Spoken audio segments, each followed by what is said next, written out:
Oleh karena itu kita harus menoleh ke peradaban kita. Next. Ini yang tadi disebut Sunda, Sindhu, Saraswati.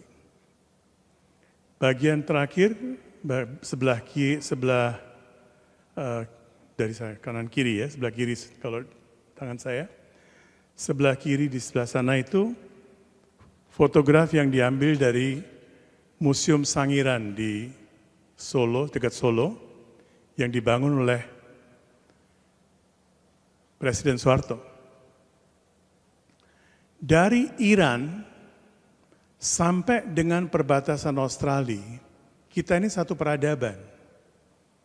Sampai dengan 11-12 ribu tahun yang lalu, kita tidak terpisahkan oleh lautan. Semuanya satu landmass, satu daratan. Kemudian terjadi perubahan cuaca macam-macam berulang kali sehingga kita terpisah menjadi 17.000 pulau. Di antaranya Bali, coba lihat di situ nggak ada Bali. Nggak ada Bali, nggak ada Sumatera, nggak ada Indonesia. Semuanya adalah satu bagian. Dan kalau melihat foto itu, gambar itu mengingatkan kita pada apa? Pada belalai gajah. Belalai gajah itu dalam bahasa alam, bahasa prakrit di banyak negara bagian di sekitar peradaban itu disebut sund, belalai gajah. Jadi kalau kita melihat map kita itu seperti belalai gajah, makanya disebut Sunda. Sunda. Kita satu peradaban. Di peradaban itu kita mengenal ini merupakan materi dari satu workshop yang berbeda sekali. Saya mengambil gambarnya untuk sedikit memberitahu. Dari peradaban itu kita juga melihat berasalnya Mahatma Gandhi. Kita memiliki cukup untuk kebutuhan setiap orang. Tapi untuk keserakahan satu orang pun kita nggak cukup. Kalau orang mau jadi serakah, apa saja dia makan. Akhirnya nanti dia sakit sendiri, tapi dia makan terus. Jadi kita memiliki cukup untuk kebutuhan, tapi bukan untuk keserakahan. Dunia kita ini, bumi kita, planet kita. Kemarin ada seorang anak muda bertanya kepada saya tentang kira-kira planet kita itu bagaimana bisa menyelamatkan planet kita. Tidak perlu diselamatkan, kita justru mesti diselamatkan oleh planet kita. Kita telah merusak. Nanti kalau planet itu, alam semesta kalau sudah marah, nggak usah ada perang. Satu tsunami, 10 juta orang bisa mati. Teman-teman, pikirkan, kita telah melakukan pembangunan tanpa intelligence yang Pak Heri katakan tadi. Jadi bukan sekedar intelektualitas yang kita peroleh di sekolah, tapi intelligence dalam bahasa Buddhis disebut buddhi. Oleh karena itu Buddha dikatakan buddhi, budinya sudah berkembang. Jadi bukan intelektualitas, bukan sekolahan, kesadaran. Kesadarannya sudah meningkat, oleh karena itu Siddhartha Gautama disebut Buddha. Ajarannya disebut Bauddha. Bauddha berarti ajaran yang bisa mencerahkan, bisa membawa pencerahan.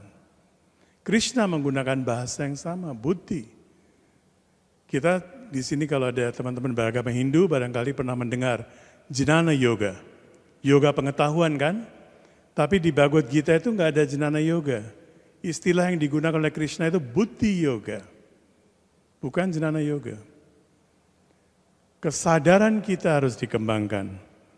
Kita melihat berikutnya, di situ kita melihat ada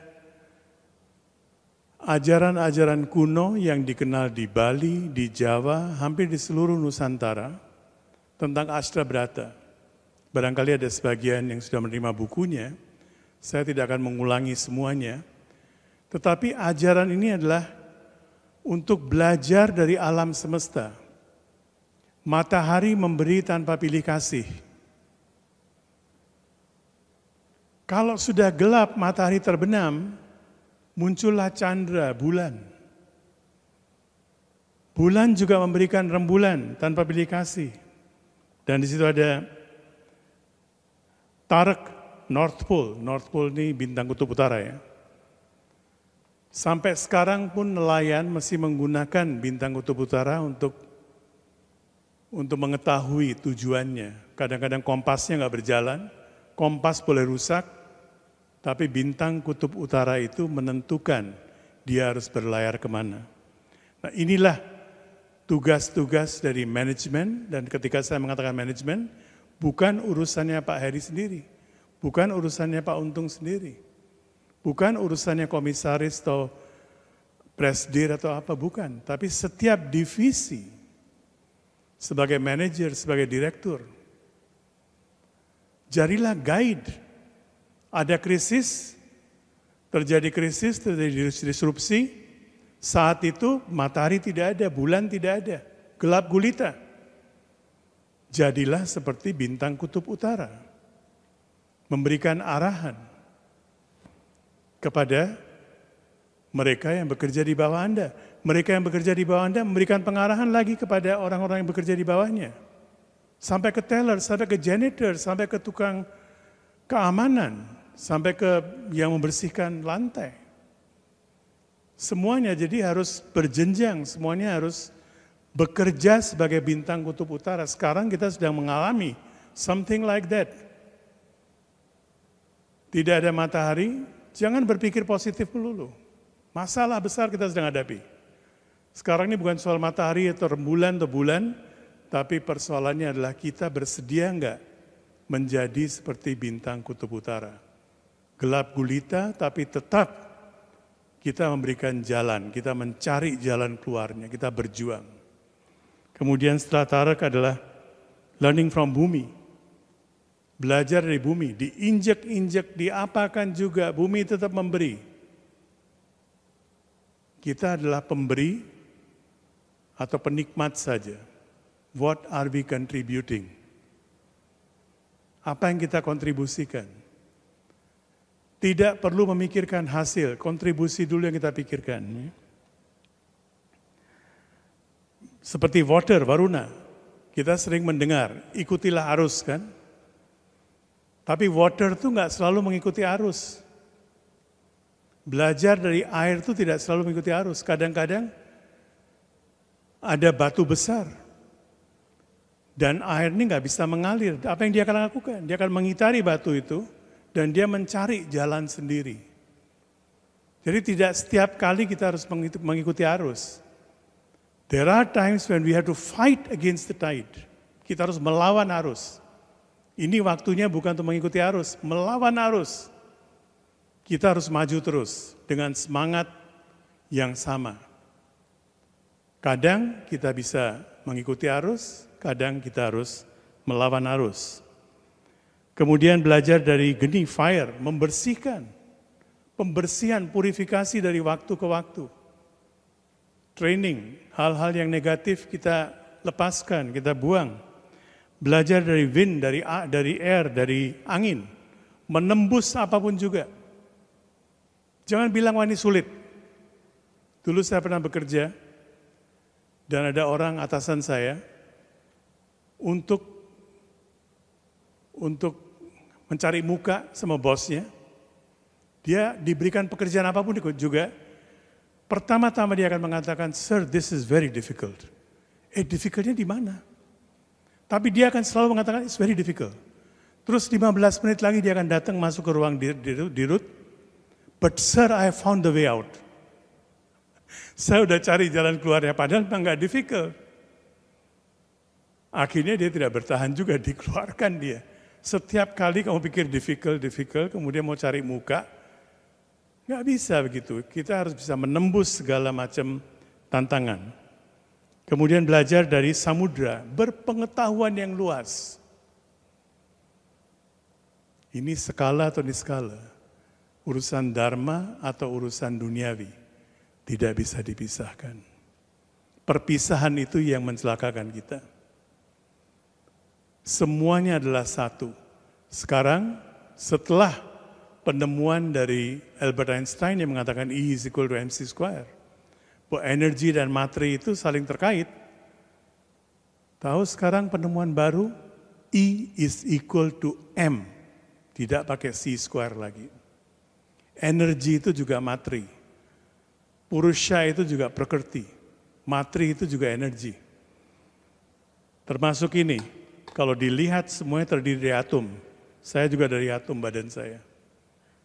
Semuanya atom. Mikrofon nih, cuma kepadatannya lain-lain. Jadi tidak ada sesuatu yang mati di sini. Penelitian baru membuktikan atom itu nggak pernah musnah.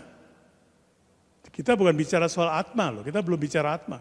Kita belum bicara soal jiwa dan sebagainya. Atom badan kita ini mau diperabukan, mau dikubur, mau dihanyutkan ke samudera, ke lautan, tidak pernah musnah. Semuanya terurai dan dia recycle lagi. Bisa menjadi pangan, bisa menjadi apapun juga. Jadi tidak ada musnah, atau setidaknya para saintis mengatakan bahwa atom itu sudah ada sejak adanya bumi kita, cuma berubah bentuk. Menarik sekali kalau bumi kita kekurangan gram saja, kita akan keluar dari orbit.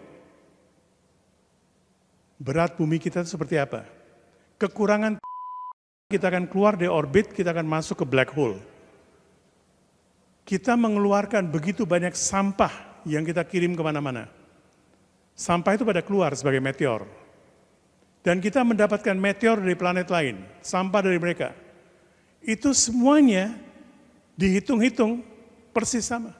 Saya pernah tulis di buku mana nggak tahu. Ada perhitungannya tuh. Perhitungan saintifik. Ada intelligence.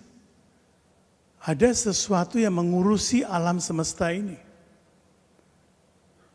Dan semuanya berjalan rapi. Manajemennya luar biasa.